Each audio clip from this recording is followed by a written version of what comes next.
Okay, so this is actually a pretty interesting one. Sine x is the quantity, sine of the quantity t plus sine t. Y is the quantity cosine t, cosine of t plus cosine t. Now, if it was just x equals sine t, y equals cosine t, what shape would we have? We'd have a circle. A circle. So this should be some sort of deformation of a circle. Huh. It's like, yeah. Is that a deformed circle? Kind of the circle where, like, we just had a circle made out of string. Yeah. I mean, we don't have any sharp edges. Alright, can we make any sense out of this? So, I guess we can look at x. X goes out to 1, and then goes back to -1. Okay. Okay. And That's a good observation. The x and y. they're going to fluctuate between -1 and 1 again. Okay. Any other way to make any sense of this?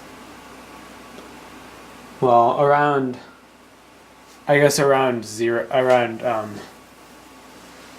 where there's 0.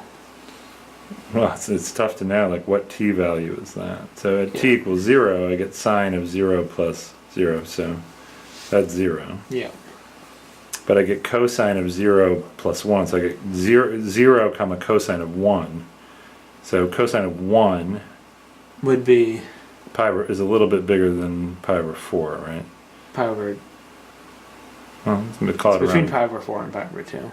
Yeah, well, so let's call it pi over So, 3. So might be yeah, it seems like we start here.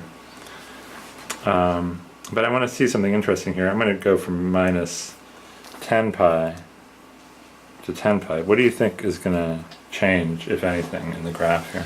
I don't think anything's going to look different, but I think we'll just keep traveling around this. Okay. Looks like we have a loop here. Interesting.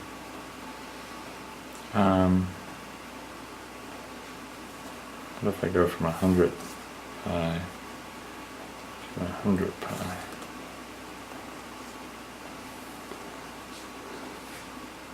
I don't think anything's changing. You don't? I mean, these lines seem to be getting thicker.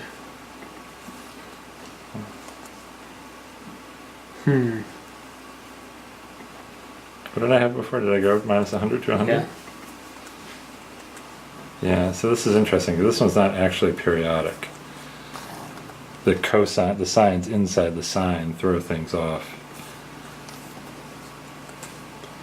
You see how it's starting to get thicker? Around the corners, it just goes in slightly different places. Yeah, because it's throwing off, the cosine is wiggling inside here, so it's not ever quite the same. It's interesting. It's an interesting one. It's almost periodic, but it's not quite periodic. I think if pi were a rational function, this actually would be periodic eventually, but that's not rational. Yeah. Okay, very good. Let's go to the next one.